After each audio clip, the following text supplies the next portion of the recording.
Rio Grande do Sul. Madrugada de 14 de novembro de 1844. Um acampamento de soldados dorme no meio do campo aberto. São homens negros, a maioria ex-escravizados, que há anos lutam pela causa farroupilha com uma única condição: ao final da guerra seriam livres. Às 2 da manhã, tropas imperiais cercam o acampamento. Os soldados não têm munição. O próprio general que os comandava havia retirado as balas na véspera, com a desculpa de que estavam se estragando nas patronas. O que aconteceu naquela madrugada não foi uma batalha, foi uma execução. E ela havia sido combinada com data e hora pelos dois lados do conflito. Isso é porongos. E durante quase 180 anos, o Rio Grande do Sul celebrou a guerra que produziu esse massacre sem jamais mencionar o seu nome. Em 1835, a elite gaúcha se rebelou contra o Império. Os grandes produtores de charque estavam irritados com os impostos altos que tornavam seus produtos não competitivos. Era uma revolta de fazendeiros contra a coroa, disfarçada de ideal republicano. A guerra durou 10 anos. Foi a mais longa guerra civil da história do Brasil. Mas para ganhar, os líderes farroupilhas precisavam de mais homens. E foi aí que surgiu a promessa. Os farrapos começaram a recrutar negros escravizados, inclusive escravos dos inimigos imperiais, com uma oferta simples: lutem conosco e serão libertos, não ao fim do serviço militar. Esses homens aceitaram. Tinham tudo a ganhar e nada a perder. Muitos eram domadores de cavalos. Conheciam o Pampa como a palma da mão.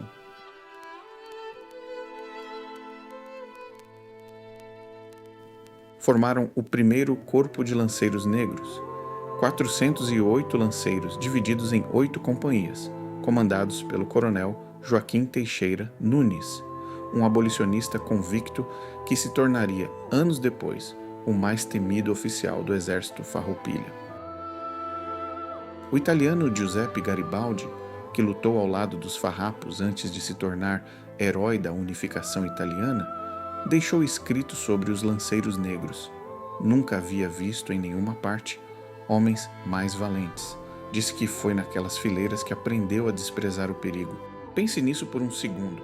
O homem que libertaria a Itália disse que aprendeu coragem com os lanceiros negros do Rio Grande do Sul.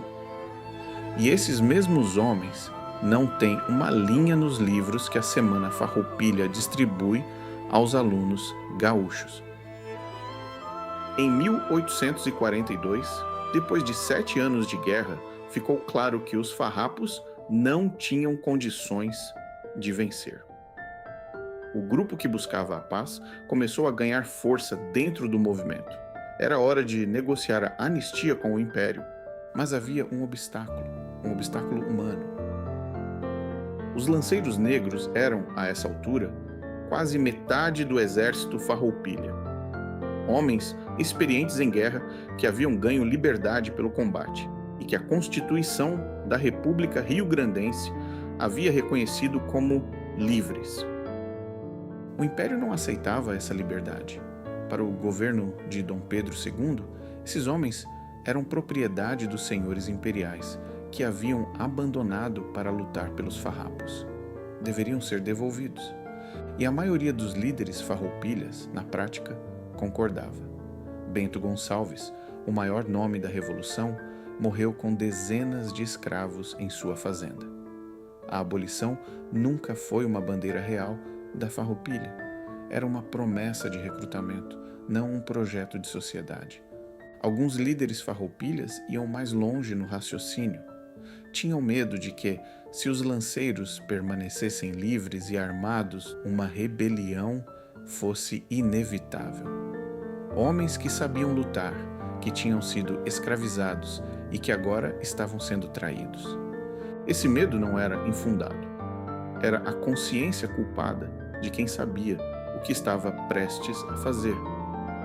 Foi nesse contexto que o general Davi Canabarro, chefe da ala reconciliadora dos farrapos, começou a negociar com o barão de Caxias, comandante das tropas imperiais. Os dois lados da guerra encontraram, finalmente, um ponto de acordo. E esse ponto de acordo tinha nome: Porongos. Nos dias que antecederam o massacre, houve avisos. Uma patrulha farroupilha se chocou com a vanguarda imperial nas imediações. 6 homens morreram.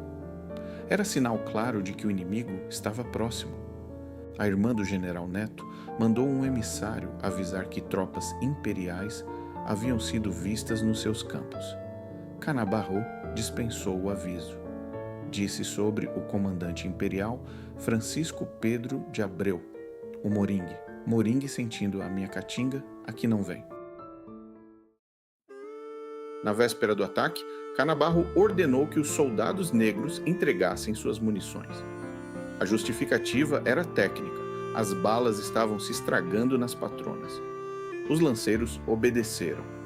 Os acampamentos dos farrapos eram divididos em 3: brancos de um lado, indígenas de outro, negros separados.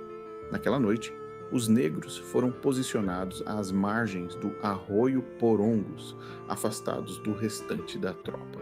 Às 2 da manhã, as tropas do Moringue cercaram o acampamento negro, bem orientadas, cientes de que encontrariam homens desarmados. Mas há uma peça documental que torna essa história impossível de ser chamada de surpresa. Uma carta assinada por Caxias e endereçada ao coronel Francisco Pedro de Abreu continha as seguintes instruções: a data e o local do ataque, a informação de que a infantaria negra estaria desarmada por acordo prévio com Canabarro, e uma frase que o Arquivo Histórico do Rio Grande do Sul guarda até hoje, com a assinatura reconhecida como autêntica: poupe o sangue brasileiro quanto puder, particularmente da gente branca da província ou índios, pois bem sabe que essa pobre gente ainda pode ser útil no futuro. O negro não era gente a ser poupada, não era pobre gente com futuro, era o problema a ser eliminado. Os lanceiros se defenderam enquanto puderam. Sem munição, lutaram com as mãos, com as lanças, com o que tinham. Mais de 100 foram mortos, outros centenas capturados. Menos de 120 conseguiram fugir para o mato ou atravessar a fronteira com o Uruguai. E não havia como chamar aquilo de coincidência. Em 1º de março de 1845, 3 meses e meio depois de Porongos, as duas partes assinaram a Paz de Ponche Verde. Farroupilhas e imperiais trocaram abraços. Os líderes brancos da Revolução receberam anistia plena. Alguns foram incorporados ao exército imperial com suas patentes mantidas. O impasse estava resolvido. O historiador Tristão de Alencar Araripe escreveu em 1881: o combate de Porongos, que mais foi uma matança de um só lado do que peleja, dispersou a principal força republicana e manifestou estar morta a rebelião. É uma frase de uma precisão brutal. Porongos não encerrou a guerra porque os farroupilhas foram vencidos militarmente. Encerrou a guerra porque o obstáculo humano havia sido eliminado. Meses depois, os mesmos líderes farroupilhas que haviam concordado com o massacre marcharam ao lado das tropas imperiais contra o Uruguai, contra a Argentina e depois contra o Paraguai. Senhores escravistas dos dois lados do conflito, unidos sob a mesma bandeira, combatendo juntos como se os 10 anos anteriores fossem um episódio menor. E os sobreviventes dos lanceiros negros? Os que não escaparam foram capturados, levados primeiro para a Presiganga, uma prisão flutuante em Pelotas, depois embarcados para o Rio de Janeiro. O Tratado de Ponche Verde previa no papel a libertação dos escravos que haviam combatido. Na prática, esses homens chegaram ao Rio de Janeiro classificados como escravos da nação. Faziam os piores trabalhos. Continuavam cativos. Os que sobreviveram a Porongos esperaram pela Lei Áurea. Esperaram 43 anos. Todo ano, no dia 20 de setembro, o Rio Grande do Sul celebra a Semana Farroupilha. Há desfiles, cavalaria, chimarrão, o hino gaúcho cantado com orgulho. É feriado estadual, é identidade, é pertencimento, é cultura. O hino riograndense tem um verso que diz: povo que não tem virtude acaba por ser escravo. Os lanceiros negros foram os homens mais virtuosos daquela guerra e foram os únicos que acabaram escravizados. Durante décadas, Porongos foi chamado de surpresa de Porongos nos livros de história gaúchos.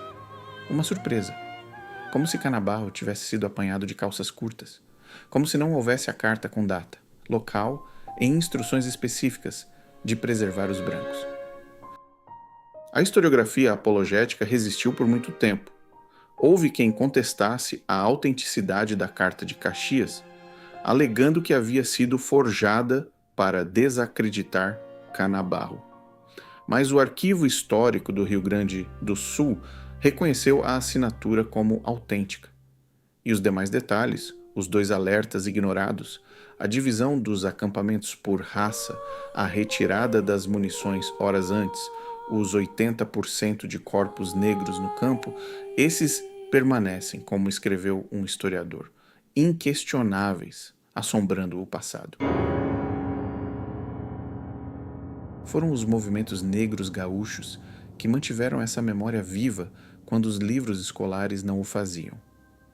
Em janeiro de 2024, o presidente Lula sancionou a Lei 14.795, inscrevendo os lanceiros negros no livro dos heróis e heroínas da pátria. Seus nomes serão gravados no Panteão da Pátria e da Liberdade, em Brasília, ao lado de Zumbi dos Palmares, Tiradentes e Anita Garibaldi. Quase 180 anos de atraso.